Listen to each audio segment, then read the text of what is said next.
Mengapa pemimpin-pemimpin negara Arab tidak mengirim bantuan militer ke Palestina? Assalamualaikum warahmatullahi wabarakatuh, sahabat Quran Islam.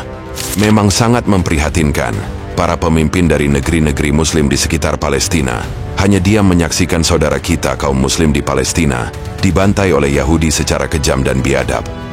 Mereka hanya menggunakan mulut-mulut mereka untuk mengecam serangan Yahudi, ataupun mendoakan Muslim Palestina, atau hanya mengirimkan bantuan kemanusiaan seperti obat-obatan, makanan, dan minuman kepada Muslim Palestina.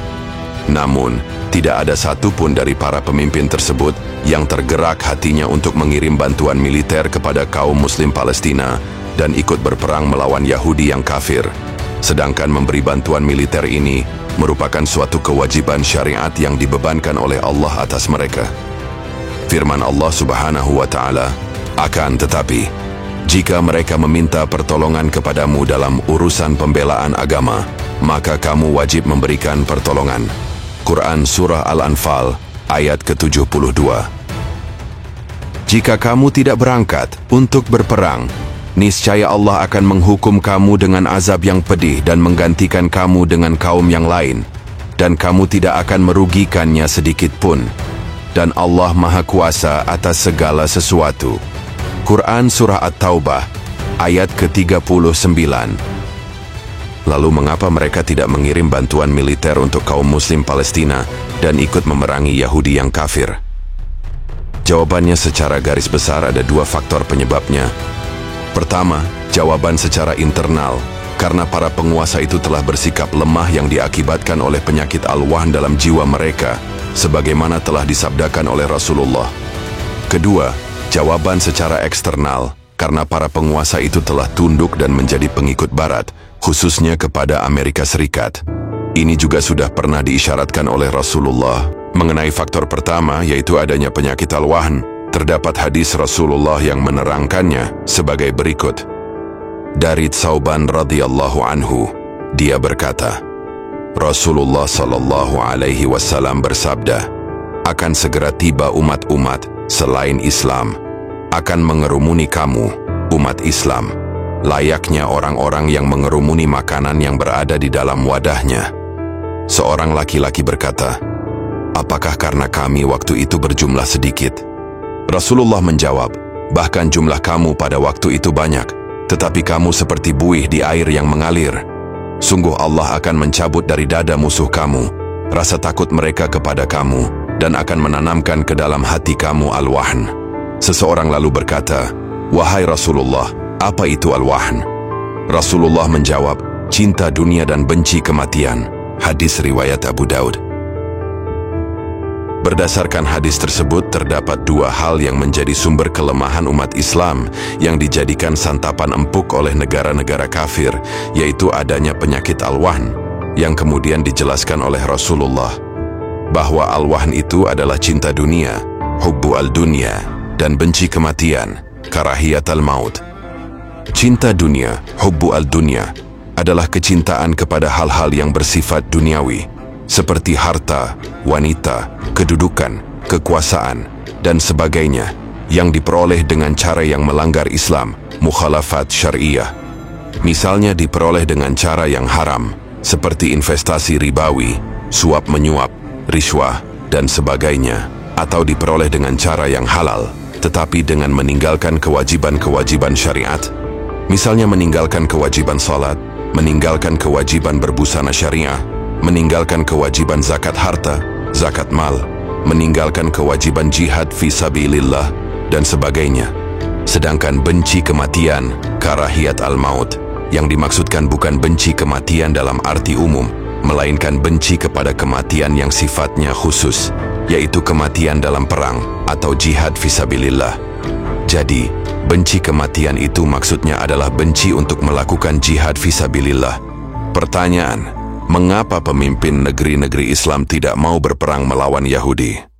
Jawabannya karena mereka terkena penyakit al-wahn, yaitu cinta dunia dan benci untuk berjihad. Bagaimana mungkin mereka akan berangkat berjihad di Palestina melawan Yahudi sedangkan mereka membenci jihadnya itu sendiri? Sudah terbukti bahwa saat ini para pemimpin negeri-negeri Islam memang para pembenci ajaran Islam yang bernama jihad dalam Islam. Arab Saudi telah banyak merevisi buku-buku teks pelajaran dalam kurikulum pendidikan mereka yang substansinya mengubah posisi Israel dari musuh menjadi sahabat atau teman.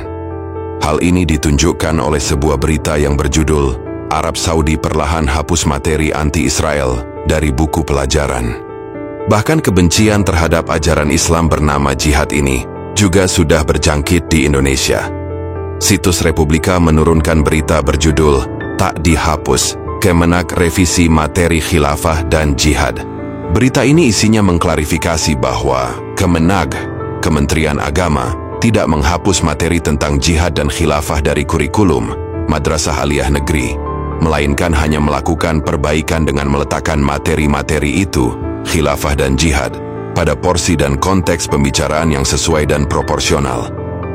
Maksudnya Kemenag tidak menghapus materi jihad dan khilafah, melainkan hanya memindahkan materi jihad dan khilafah itu, yang asalnya terdapat dalam pelajaran fikih Islam, hukum Islam, ke mata pelajaran sejarah dan kebudayaan Islam.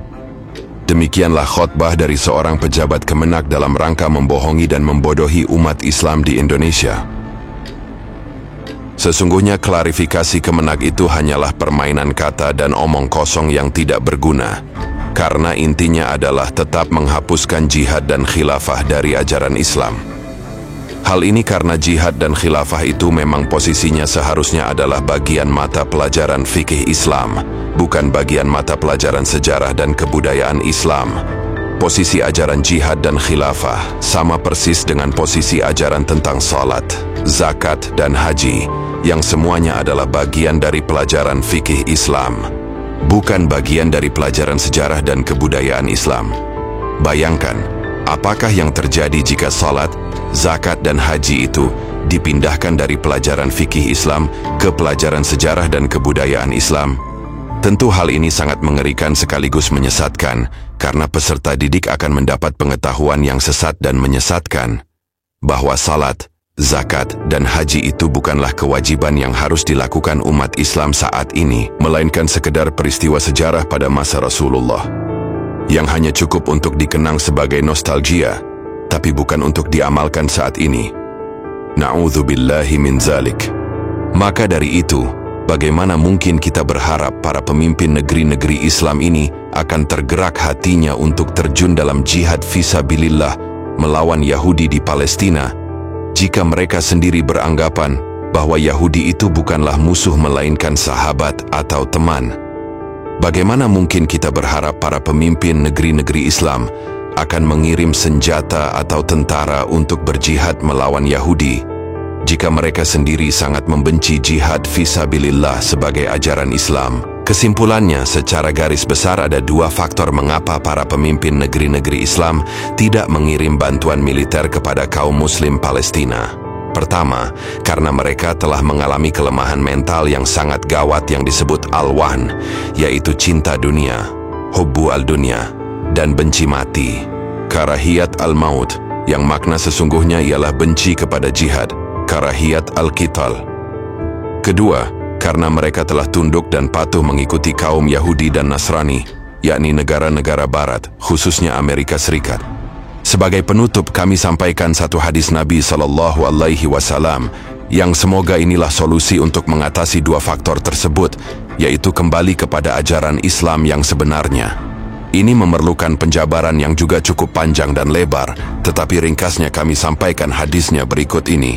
Apabila kamu telah berjual beli secara jual beli mengambil ekor-ekor sapi dan ridha dengan pertanian serta meninggalkan jihad, maka Allah akan menimpakan kehinaan kepada kamu yang tidak akan dicabut oleh Allah hingga kamu kembali kepada agama kamu. Hadits riwayat Abu Dawud, wallahu alam.